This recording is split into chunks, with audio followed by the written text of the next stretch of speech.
Hello friends, Namaste, Namaskar. You're watching Investors Time and this is Sahavir. I'm very sorry that I've not been consistent in making videos and posting here. In the last weekend I had this thing of making a peer analysis video, but yeah, I couldn't make it because I had some problems in technical analysis, and then I had to work on it. The main motive for being an investor or a trader is that you have to work on yourself. I'll be now making a video so that I'll push a company name onto you, but we will do a self study, a self learning video wherein I'll just tell you how we should actually make a peer analysis on a comparative basis. In the last video I told you that I'll be telling you how I made my Excel sheet and from where do I get the data and all. So you all must be knowing Screener.in. If at all you don't know, www.screener.in. This is a beautiful app. This is like a gift to the retail investors. So this is a must have app for any retail investor with a small capital, even with a big capital. If you want to search, like you want to go with a company like Associated Alcohol Breweries Limited, if you want the whole balance sheet, you can export to Excel, which by which you will get an Excel sheet. If you want to make a peer analysis section, then you can jump into the peers section, then you will get a sector and an industry. So to get all the company names from the alcoholic beverages section, you will get into the next slide where you'll get about whatever companies are indulging in the alcoholic beverages manufacturing and maybe even distribution.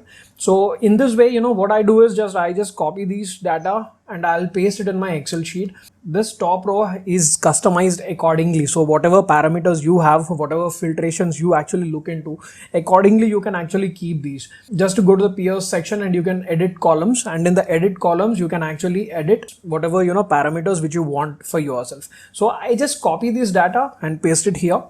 And after pasting, we will actually make an analysis. So you can actually make an Excel sheet consisting of all sectors. But in this particular video, we will be actually looking into AMC analysis, insurance sector, chemical sector, and breweries if at all we get time, and if the video's length has not gone beyond 15-16 minutes. In AMC, we have HDFC, AMC, and Nippon Life Asset Management. Once the Nippon has gone from Reliance Anil Ambani to a Japanese company, then it has become an MNC. So for now, HDFC, AMC, and Nippon Asset Life Management comes in the AMC sector, and my first criteria will be always ROS, because I don't much look into management deep analysis. I don't do micro analysis in any company or in any particular section of fundamental analysis. So for me, ROS very much speaks about the management strength. So I have it clearly as HDFC AMC having a highest ROS of 51.6 with a ROI of 34. ROS is return on capital employed, ROI is return on equity. With this high ROS, if at all it doesn't have a debt and if it is not pledged, then it is actually good. So what I see is that these two companies are debt-free companies, so we need not speak about the debt for this particular sector.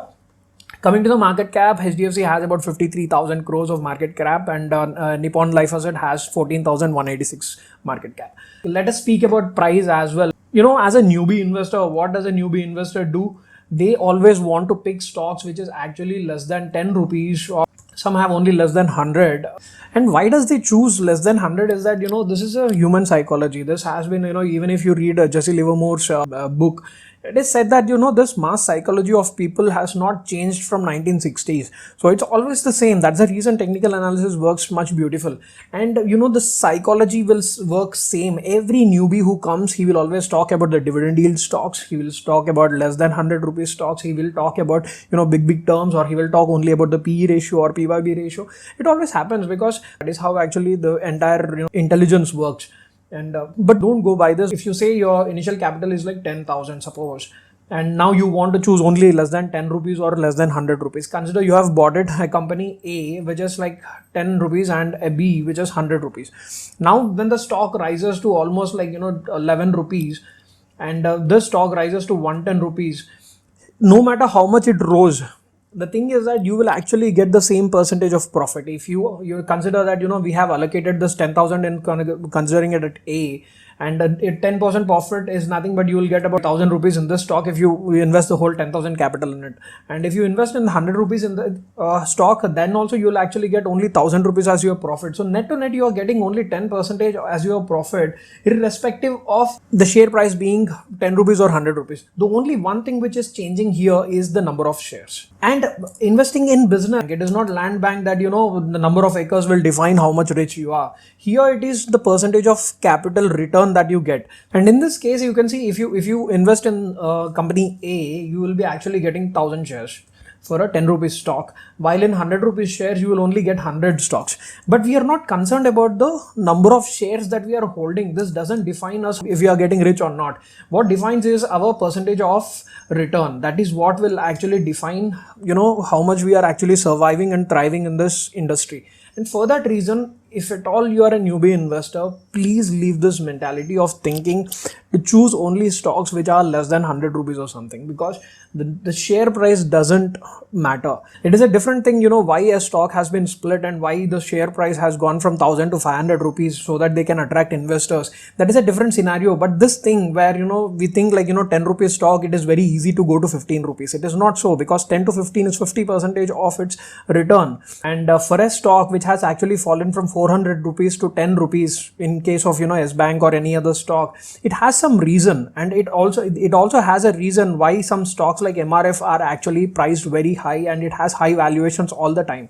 Every company which has a moat or has an advantage, it is always expensive, and when you buy an expensive stock, you will always have an advantage that company is actually very strong. And why I told you is that here, if you see the current market price of these two, the HDFC AMC is 2528 and 232 rupees for Nippon Life Asset Management. And a basic thought for any retail investor is that with a capital like 50,000, for me it is better to buy Nippon Life, which is 232 rupees, wherein I'll get more number of shares. And if I buy 2528, I'll get less number of shares. But that point is actually not valid. For this reason, I have told you, if at all you're a pretty newbie, you have to remember this. Don't run after a stock which is less than 10 rupees or less than 100 rupees. That doesn't matter. The value of the company matters a lot. A company is supposed to grow in terms of its fundamentals and balance sheet, and not in terms of price. So don't look the company only in terms of price. Look at the value of the company. And for that reason as well, this valuation thing, which is the lightest color of the entire first row, this has very least importance in my analysis. So for now, first thing is ROS, highest ROS, along with the minimal debt and no pledging of shares.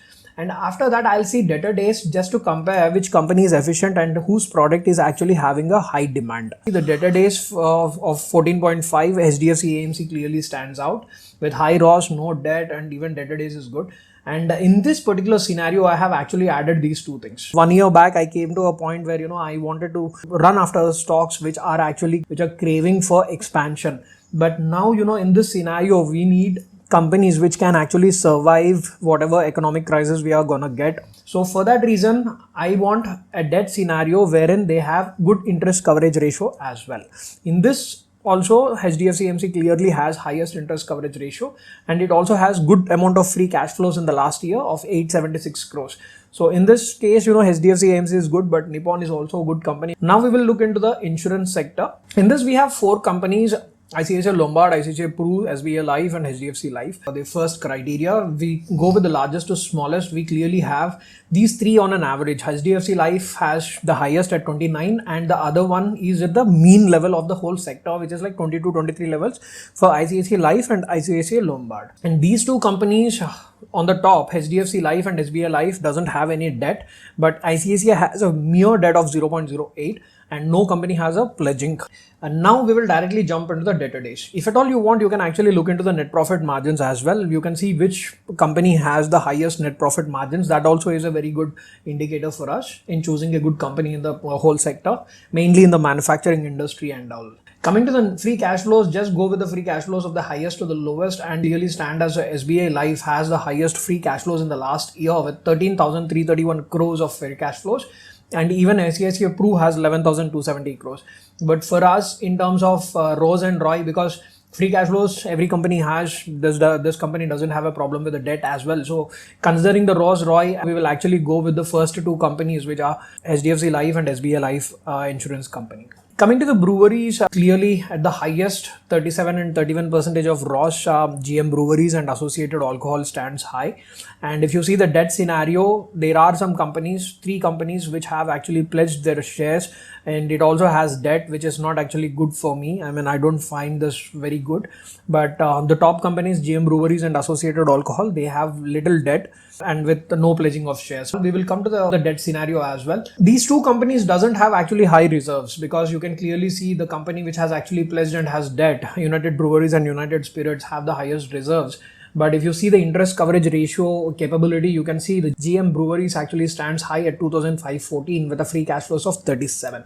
In this case, you're just seeing the numbers and you're getting a picture on a comparative basis. Even if there is a strong company on the first, like GM Breweries, or if there is a weak company like United Breweries or United Spirits and peer analysis, if you download that Excel sheet and drill a little bit more into fundamental analysis, you will know the trend. And that trend will tell you if the company is actually growing or degrowing. For that reason, this comparative basis is just so that you can filter out many stocks from, a big list of companies. And later on, you can actually drill down into the deeper parts with fundamental analysis, so that you will find pearl of your portfolio. Coming to this, we will do the same thing in the chemical sector as well. We will go with the largest to smallest of Ross. And now, in the same, top 9, I have like at least 2-3 companies which I am actually pretty much interested in, which are these top 5. BlackRose Limited has high debt for sure. You might be asking, like, why do you want to choose a company which has debt? But at the initial stages, obviously the company will have actually few debt, and this is like 445 crores of market cap. It's a pretty small cap company, but I'm still interested in this. And if at all you want to know more about BlackRose Industries and its strength, just see when the market was falling, this was the only stock which had 2 consecutive upper circuits. I got into this second upper circuit at the 90 rupees levels, and I got actually lucky, and then the second upper circuit started. But thing is, like, for a small cap company, it needs a little debt so that it can spread its hands to everywhere. And for that reason, I actually made these 2 recently, reserves per market cap and free cash flows per market cap, just to see, along with the debt, I just wanted to compare if this stock has enough reserves or free cash flows. So just if I see the reserves like 52 crores, I'll be actually having like, a company with the reserves of less than 52 crores and with free cash flows of 10 crores, I might not be interested. But when you compare with the market cap, I'll get a picture. And for that reason, I have created 2 more indicators in my peer analysis section. And in this thing, we will start with Roche, which we have already done. And the Reflex Industries, we don't like because it has pledged. Pledging is something I don't like, and I'm still working on pledging, because pledging is a different scenario. Pledging itself is not bad. Pledging along with a decrease in quarterly sales actually tells that the company is not good. And then now all these companies almost have debt. If you see smallest to largest debt to equity, you can see that there are very different companies like Vinati Organics, Navin Fluorine, Nozzle, FDC. FDC is a pretty good company to buy at 210 levels or 220 levels. Sumitomo Chem, Reflex, Pidilite, Atul, Advanced and Resonance are actually debt-free companies. But I mostly filter out according to the highest Ross. So we will see after 2-3 years only I'll come to know if this theme is working or not. And according to the Ross and all, I have chosen like Vinati Organics, Fine Organics, Pidilite, BlackRose, Galaxy, Alkyl Amine, and Atul Limited as well. That is also a good company. We need to talk about the largest free cash flow, so that just to know if any company is about to survive or not. So considering that, I'll take only about greater than 100 crores of this thing. So clearly we have Pidilite Industries, obviously it's a market leader, and Tata Chemicals, India Gelatin, Atul Limited, Vinati Organics, Advanced Enzyme, Galaxy Surfactants. And in both Ross and free cash flows, we have Pidilite, Atul, Vinati, and Galaxy Surfactants coming as a common. So at least you can have these 4 stocks on your top list. So this is all about the peer analysis section, friends. I hope I made some sense, and I hope that this video has not wasted your time, and it's totally worth it. If at all you have not liked yet, please do like, please share also with your friends, and don't forget to subscribe to my channel. Thank you. Happy investing. Stay healthy.